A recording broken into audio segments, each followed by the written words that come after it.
The Assari uprisers are a fairly minor plot point of Kamigawa Neon Dynasty. To be fair to the rebellion, there was a lot going on throughout our second visit to the plane.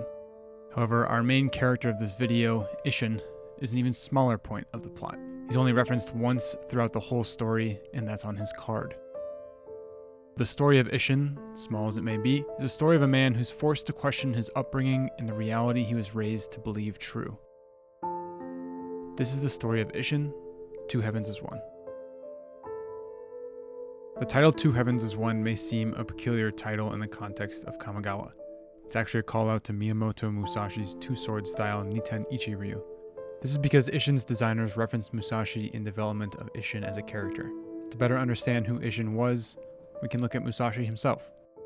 Luckily, we have the manga Vagabond to illustrate this story for us. Musashi was considered a kensei. This is a sword saint of Japan. This title was only given to swordsmen with legendary skills, and Musashi was exactly that.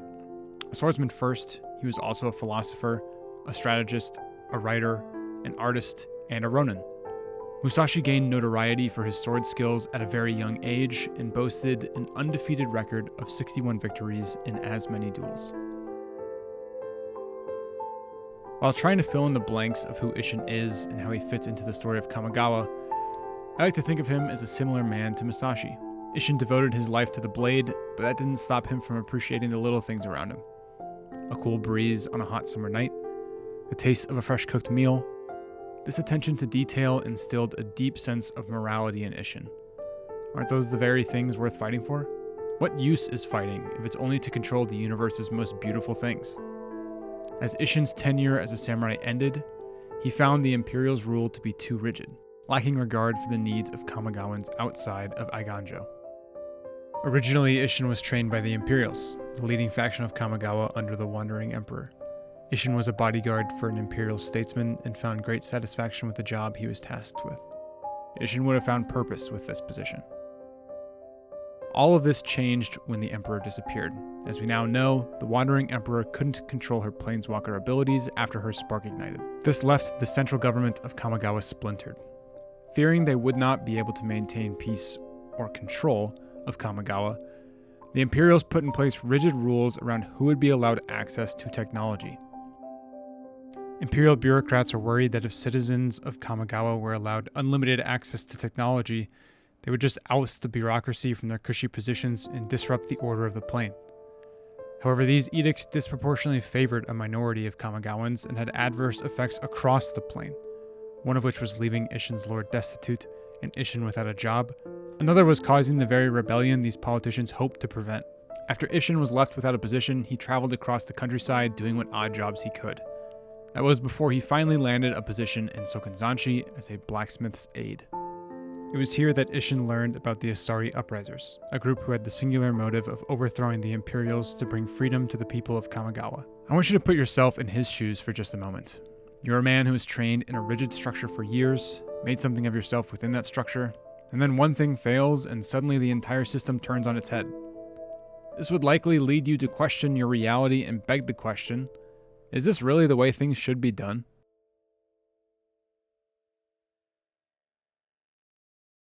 Who were these uprisers, and what did they face? Despite being a relatively minor plot point of Kamigawa Neon Dynasty, like I mentioned at the beginning, we do have enough information to paint a picture of their plight for freedom. The Assari uprisers see the Imperials as oppressive and authoritarian.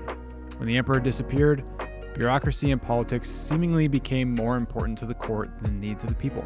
The origin point of the Assari uprisers, Sookanan, was left to fend for themselves during an extremely harsh winter, and this is where the uprising began.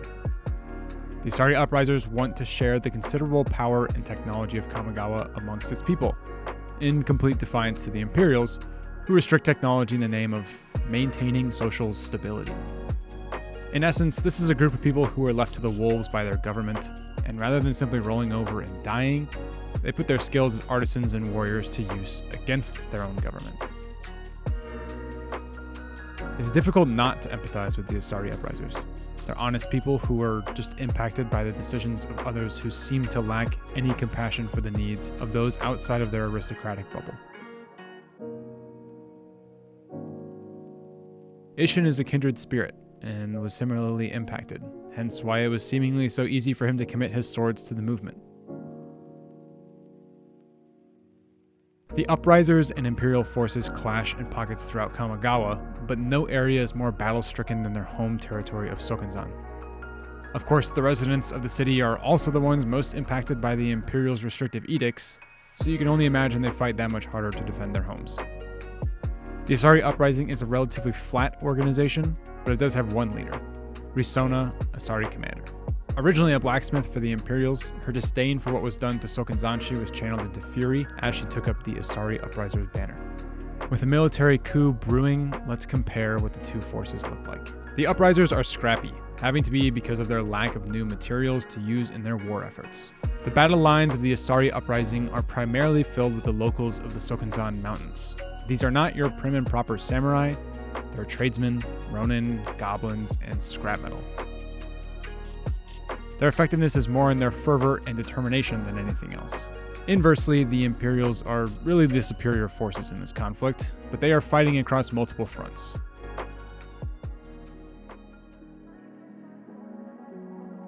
Their battle lines are diverse. You'll see lots of human samurai, kitsune monks, and giant Gundam mechs throughout Eiganjo. Bright, gleaming metal panels, clean white garb, and orange energy weapons are their trademark. They're what you'd expect a high society Neo-Tokyo to look like if the samurai culture had never tapered off. You'll see the Assari Uprisers are depicted as wearing lots of reds and blacks, using molten rugged metal with sinister, menacing visuals, while the Imperials wear pristine white cloth with orange energy weapons. Visually, the Imperials look like the good guys. Don't forget, stormtroopers wore shiny white armor too. The Assari Uprisers are fighting for their lives. Remember, they aren't the bad guys here. They're just a group of people who banded together to try and create a better outcome for themselves than their future obviously held. If anything, Imperial forces are sheltered to the truth and are willing to fight to uphold a system without fully understanding the damage being done because of it. We know that the Assari Uprisers lost thanks to the Wandering Emperor suddenly blinking back to Kamigawa during the Battle of Eiganjo. Risona is imprisoned, the uprising is quelled, but we don't know what Ishen's fate was. Yet. While this may be the end of Ishen's story in present-day magic, we now have the chance to continue telling his story ourselves. There are a plethora of ways we can utilize him on the battlefield, so let's dive into it. Ishen is the king of combat. There's a reason he's one of the most played commanders in all of Magic. There are plenty of ways you can build him as your commander, so I'm going to break down the top 5 archetypes Ishen complements at the front of your battle lines. Generally speaking, people build Ishen with samurai, equipment, extra combat, treasure, and legend archetypes. The focus of samurai archetypes is a Voltron strategy. The goal is to buff up one creature using the unique samurai synergies to kill people in one fell strike. Equipment cards play a big role in this deck as well, but the thematic focus is on samurai creatures. This is probably the most thematic of his decks if you prefer flavor wins, as Kamigawa has given us more samurai than any other plane. For equipment decks, the focus is still a very similar strategy and list to samurai, but with a more specific focus on ensuring your equipment hit the battlefield. It's probably the more consistent of the two, as equipment has a lot of support to ensure you're sifting through your deck and finding the equipment you need.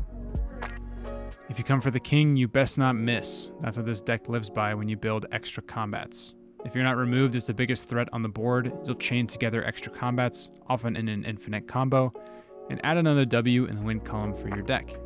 This is likely the most lethal version of Ishen you can build, because when it wins hard. The focus of the 4th deck, Treasures, is mostly there to utilize the abilities of the cards within it, rather than having a ton of innate synergy. It's kind of a good stuff deck. There are lots of cards that make treasure tokens, but maybe not as many as you'd expect in a treasure deck, and the overall curve of the deck is higher as a result.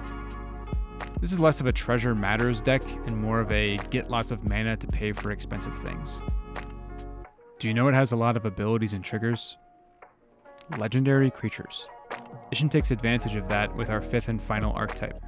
It's not a flavorful way to build the deck, and it has a lot of triggers to keep track of. But activating lots of triggers and seeing them doubled can only mean you're doing things, and doing things in Magic is fun. For you. If you're still here, thanks for sticking with me. I hope you enjoyed diving into Ishen's story just as much as I enjoyed diving into it myself. The next time you cast a samurai card from Kamigawa, I hope you remember what that character's place in the Assari Uprising was. I'm already looking forward to seeing a few more peerless samurais in the mix. That card is badass. Let me know who you'd like to learn more about next in the comments. Peace.